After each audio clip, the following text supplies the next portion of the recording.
محترم ناظرین السلام علیکم ورحمۃ اللہ۔ آج کی اس ویڈیو میں ایک ایسے بدبخت کی حکایت لے کر حاضر آئے ہیں جو مر گیا تھا، لوگ اس کی تجہیز و تکفین میں لگے ہوئے تھے، قبر کھودی جا رہی تھی کہ اچانک وہ شخص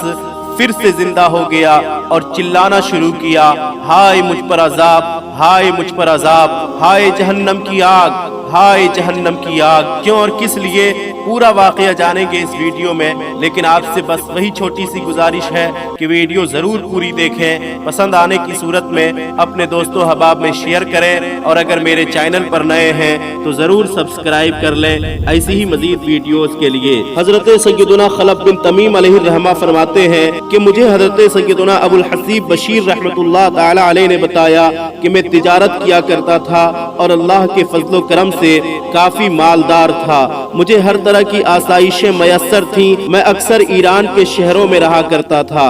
ایک مرتبہ میرے ایک مزدور نے مجھے خبر دی کہ فلاں مسافر خانے میں ایک شخص مر گیا ہے، وہاں اس کا کوئی بھی وارث نہیں ہے، اب اس کی لاش بے گور و کفن پڑی ہوئی ہے۔ جب میں نے یہ سنا تو میں مسافر خانے پہنچا، وہاں میں نے ایک شخص کو مردہ حالت میں پایا، اس کے پیٹ پر کچی اینٹیں رکھی ہوئی تھیں، میں نے ایک چادر اس پر ڈال دی، اس کے پاس اس کے کچھ ساتھی بھی تھے، انہوں نے مجھے بتایا یہ شخص بہت عبادت گزار اور نیک تھا، لیکن آج اسے کفن بھی میسر نہیں اور ہمارے پاس اتنی رقم بھی نہیں ہے کہ اس کی تجہیز و تکفین کر سکیں۔ جب میں نے یہ بات سنا تو اجرت دے کر ایک شخص کو کفن لینے کے لیے اور ایک کو قبر کھودنے کے لیے بھیجا اور ہم اس کے لیے کچی اینٹیں تیار کرنے لگے۔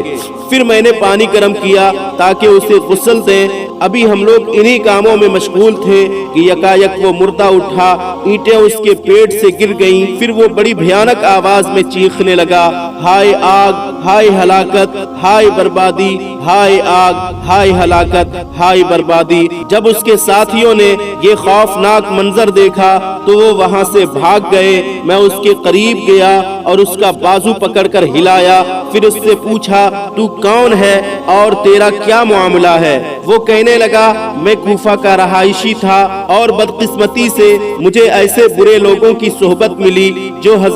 حضرت سیدنا صدیق اکبر اور حضرت سیدنا فاروق اعظم رضی اللہ تعالی عنہما کو گالیاں دیا کرتے تھے۔ ان کی بری صحبت کی وجہ سے میں بھی ان کے ساتھ مل کر شیخین کریمین رضی اللہ تعالی عنہما کو گالیاں دیا کرتا اور ان سے نفرت کرتا تھا۔ حضرت سیدنا ابو الحسیب رحمۃ اللہ تعالی علیہ بیان فرماتے ہیں میں نے ان کی یہ بات سن کر استغفار پڑھا اور کہا پھر تجھے تو سخت سزا ملنی چاہیے، اور پھر میں نے پوچھا تو مرنے کے بعد زندہ کیسے ہو گیا؟ اس نے جواب دیا میرے نیک اعمال نے مجھے کوئی فائدہ نہ دیا، صحابہ کرام رضوان اللہ تعالی علیہم اجمعین کی گستاخی کی وجہ سے مجھے مرنے کے بعد گھسیٹ کر جہنم کی طرف لے جایا گیا، وہاں مجھے میرا ٹھکانہ دکھایا گیا، وہاں کی آگ بہت بھڑک رہی تھی، پھر مجھ سے کہا گیا ان قریب تجھے دوبارہ زندہ کیا جائے گا تاکہ تو اپنے بدعقیدہ ساتھیوں کو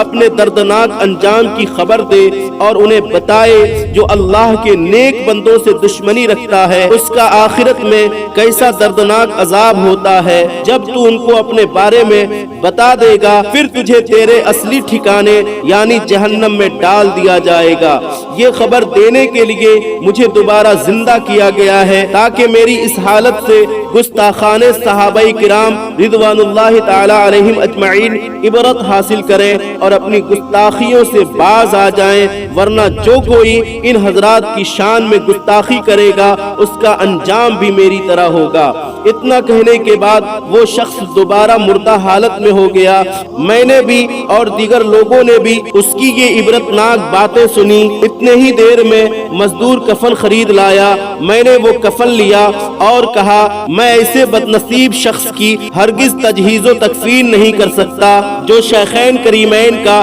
گستاخ ہو، تم اپنے ساتھی کو سنبھالو، میں اس کے پاس ٹھہرنا بھی گوارا نہیں کرتا۔ اس کے بعد میں وہاں سے واپس چلا آیا، پھر مجھے بتایا گیا کہ اس کے بدعقیدہ ساتھیوں نے ہی اسے غسل و کفن دیا اور ان چند لوگوں نے ہی اس کی نماز جنازہ بھی پڑھی، اس کے علاوہ کسی نے بھی نماز جنازہ میں شرکت نہ کی۔ اس کے بعد اس کے بدعقیدہ ساتھیوں کی بدبختی دیکھو کہ وہ پھر بھی لوگوں سے پوچھ رہے تھے کہ تم نے ہمارے ساتھی کی نماز جنازہ میں شرکت کیوں نہیں کی۔ حضرت سیدنا خلف بن تمیم علیہ الرحمہ فرماتے ہیں کہ میں نے حضرت سیدنا ابو الحسیب سے پوچھا